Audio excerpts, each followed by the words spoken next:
Hey guys, I'm JanetOnOccasion, and today we're playing the Total War Warhammer II Battle Replay. So, this one was sent in by Loupi, and he's playing as the Lizardmen. He's up against Chaos, played by ODM Viash, who's actually a very good player as well. And this is Lizardmen versus Chaos, and that tends to favour Chaos a lot of the time. You've got to be quite clever as a Lizardmen player to get the upper hand. But this is a very cool looking army. You can see he's got Crockgar for that really good anti-large. Hand of the Gods is great as well. Super useful for just sniping out heroes and lords.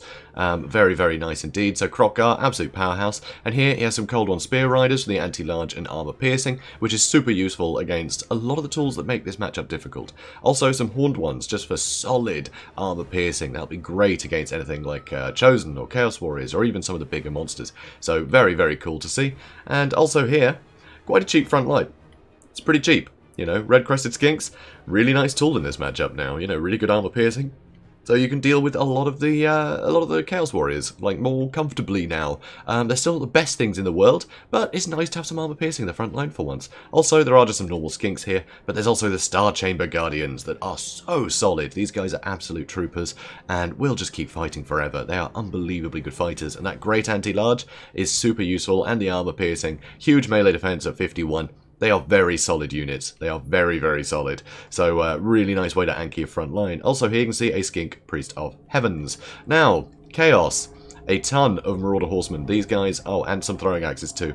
These guys are super useful for whittling down any of the big dinos, which is kind of handy because, although he does have Kolek, and he's got Final Transmutation here on the Chaos Sorcerer, he's got these Dragon Ogres, the Summoners of Rage, so he's got a load of really good sort of anti-large. But you don't necessarily want to throw these guys at the nearest dinosaur, especially when there's things like the Star Chamber Guardians that they can sit and hide in. So having these Marauder Horsemen and the Throwing Axes, it just helps whittle things down and force the Lizardmen to act a bit more brazen, which is really handy. Also, plenty of Chaos Warhounds as well. There's some Chaos Knights with Lances that are hiding and waiting. They'll be useful later. And the rest of the army, it's mostly Chaos Marauders. And the Chaos Marauders are going to trade incredibly cost-effectively against the Red-Crested Skinks, and they're going to be a popular pick these days, so just having cheap Marauders, it works wonders. But there is some Chaos Warriors with great weapons in the back, just in case there are Saurus Warriors or anything like that. It is nice to have that armor piercing anyway, so very cool to see. So, speeding things up. So, some fire coming in for the Red-Crested Skinks, good to whittle them down a bit, because, well, they will be a pain. You know, they can get some good damage in if they're allowed to, but with the Marauder Horsemen, they've got some pretty good missile damage. They can do some good damage against these unshielded units. It's pretty cost-effective. This, not so much. Don't bother throwing axes at the Skinks. That's a bit of a waste. But anyway, so, things are probing, and you can see both of them are trying to sort of figure out whether they want the high ground or not. It's a bit of a tough one. So here, Chaos Marauders charging down into these Red-Crested Skinks. These two have clashed. More are slipping in, which is nice, and these Skinks should keep the Marauders busy here, and there are spares. But look at this, Hand of the Gods, and that is half of the Sorcerer dead. That is wonderful. That is a wonderful opening gambit, because that Chaos Sorcerer of Metal, with the Final Transmutation, that's all he's got. If any of these Cav or Crockgar clump up, or the Spellcaster, if anything clumps up, I mean, this right here, overcast a Final Transmutation on this, and that's crippling. That destroys the army, pretty much. So, it's a very dangerous thing, so you want to be able to get rid of him, and Hand of the Gods is a great tool for that.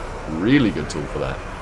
But you can see, there's plenty of Chaos troops moving from this side, and things are looking really bad for the Red-Crested Skink Chiefs that just aren't trading cost-effectively. Chaos Marauders are getting terrified away, though, and all the cavalry did charge into this unit, just to clip that edge. You know, they can run in, force Kolek and the Dragon Ogres to start charging in to counter them, but they can slip out again. They can slip out nice and quickly.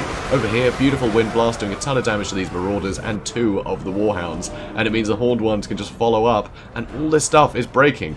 All this stuff is breaking so much. This was 5 units, now it's 1. Which is kind of insane when you think about it. That was a very scary looking offensive. A lot of different units that could come in, do a lot of damage and whittle away all those Skinks. Just Crockgar, Horned Ones, and a single spell from the Skink Chief, and all that stuff got completely decimated, which is very impressive. Here though you can see the Throwing Axes are trying to chase the cavalry down, which is obviously going to be a problem, and Kolek is in the thick of things, trying to do what he can. Here, Cold One Spear Riders have been a bit caught out. They are stuck in here, and here comes that Final Transmutation. So we've got Cold One Spear Riders and Cold One Spear Riders, and some Skinks. But it looks like both of these units might be struggling a lot. Actually, nope, these guys did slip out. Okay, there's Cold One Spear Riders, just 1 unit. It's just the banner was in an odd place, which may have actually worked out as great bait, because that looked like a much better cast than it actually turned out to be, but it did wipe out that entire flank. But here you can see the Star Chamber Guardians still very healthy, as are the Pocket Pack cohort, and the Horned ones here, which is very, very nice indeed. And these Cold One Spear Riders, they're all doing pretty well. And now Kroq-Gar is after Kolek, and the Skink Priest of Heavens is waiting to cast some spells. So we'll see what he casts in a second. And here you can see the Marauder Horsemen are getting chased down. Lovely Wind Blast doing some good work to these Chaos Warriors here. I mean, Chaos Warriors are great weapons. They can be a great counter for the Star Chamber Guardians. The two of them combined, they get a nice surround on the Star Chamber Guardians. They'll trade very cost effectively. And here, this is the Curse of the Midnight Wind, but Viash is being very clever to run away with Kolek at this point. He does not want to stay in that fight when his melee attack is lowered and his armor is lowered. But here you can see the Summoners of Rage are continuing to pursue. And here, this could be brilliant. But it doesn't look like it's going to be. No, that's a Chain Lightning. So Chaos Knights with Lances did come out of the woods and did catch out these Horned ones. And they are doing horrible, horrible things to these Horned ones. Just that charge bonus are there. So 80, getting the drop on them just means the Horned ones got devastated. They got absolutely devastated here. And sadly, that Chain Lightning didn't really cut through any units he needed to cut through. And that is an expensive spell. So some Skinks start to return. Another Hand of the Gods comes in and nearly takes out that Chaos Sorcerer. I think one missile hit the edge of this hill here, and it wasn't quite able to finish off the Sorcerer, but that would have been a dead Sorcerer otherwise, I think. Or at least broken, maybe shattered. So yeah, pretty great. But the Horned ones now, they have Rampage, which of course does give them some stat bonuses nowadays, which is kind of cool. They can't run, but I don't think they're going to be able to run away from the Chaos Lances for long anyway, so yeah, this isn't great. Those Chaos Knights did win that engagement. Here, Star Chamber Guardians are just on their own fighting all these armor-piercing units, which is a bit of a pity. You don't really want them to sit here fight them all day, but it is keeping them busy at least, so they're keeping each other busy. I mean, yeah, I just wouldn't want to keep the Star Chamber Guardians on their own. They're not the sort of unit that you want to just duel everything, one-on-one. Well, one-on-many. You want it to be a fair fight. Any fair fight they're in, they will win. But as soon as they get caught out and surrounded, that's when they lose all that cost efficiency. And they do get crushed very quickly, because that's the thing, they are very expensive. So it's all about cost efficiency, not necessarily how many kills can they get. So here you can see the Skink Priest is chasing away the Summoners of Rage, which is very nice. Horned ones are coming back, but there's a load of Cav and Hounds probing, trying to finish off all these extra little units that were trying to return. Those Skinks are no match for charges from all this stuff, especially as injured as they were, they break very quickly. So now, some rear charging coming into the Star Chamber Guardians from the Marauder Horsemen that have run out of axes now, so that is something. And over here, Kroq-Gar managed to bait out the last of the ammunition from the Marauder Horsemen, which is also great. And here, Chaos Knights and Lances are a little bit caught out, so Swiftness of Itzel giving Kroq-Gar 102 speed, significantly better than that 66, so these guys will get caught out eventually.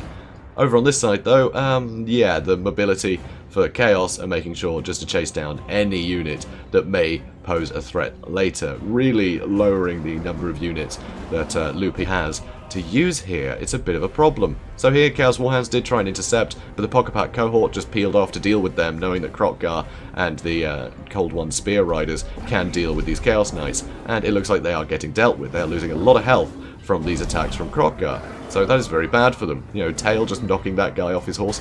Not great. Not great for the Chaos Knights over there, but now the Star Chamber Guardians are fighting about everything. But look at this. I mean, Kolek fighting such great armor-piercing anti-large. He is taking a ton of damage from this fight. He is taking a huge amount of damage trying to come in here to aid his Chaos Warriors.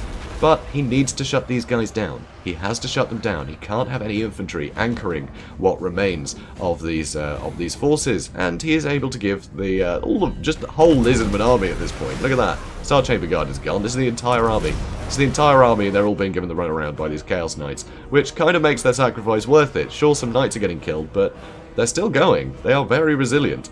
But here you did see the Skink Priest did try and intercept them. And that did slow them down a bit. They have lost a bit more damage, you know, a bit more health. More units have caught up to them. But these guys are all very injured, very likely to start rampaging, and a load of mobile units are starting to come in. Kolek and the Summoners of Rage, Dragon Ogres, are poised. More Marauder Horsemen, plenty more Chaos Warriors coming in as well. And it is starting to split up these forces a bit. It is starting to split them up. So now the Marauder Horsemen have managed to catch out these Cold One Spear Riders on their own.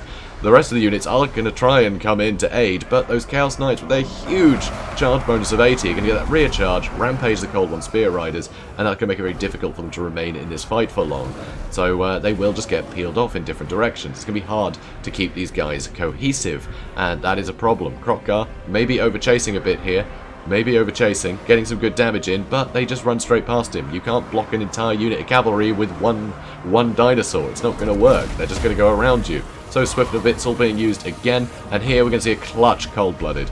That was so close to them routing, but nope, that Cold-Blooded giving them an extra 16 leadership. It is keeping them in the fight. They're only at 11 leadership right now. They would have run away if it wasn't for that Cold-Blooded. They're able to stay there and fight a little bit longer. Now it looks like we're going to see a final transmutation again. That was Overcast, so Skink Priest trying to come in to stop that Chaos Sorcerer, but Kroq-Gar is taking a tremendous amount of hurt when things were looking great for the Lizardmen. Very, very recently, suddenly it's not looking so great. Kroq-Gar and Kholek are on very similar health. By that I mean they're both screwed, but Kroq-Gar does have a little bit more health. He does have a little bit more health. He just needs one good hit on Kholek and that could be the end of him. And some units are running, but look at this, these guys terrify to here. If only it was to here, that would have been the end of them, but no, they rallied just in time. Which means that, yeah, although that terror did help, it does mean that Kroq-Gar was able to land some more hits on Kholek. That is pretty great. He is still getting distracted a bit. So, one more hit, and that is it for Kholek. But it's also it for Kroq-Gar. That means it's the Skink Priest versus the world. Oh dear. Oh dear. Just Kroq-Gar had so much health.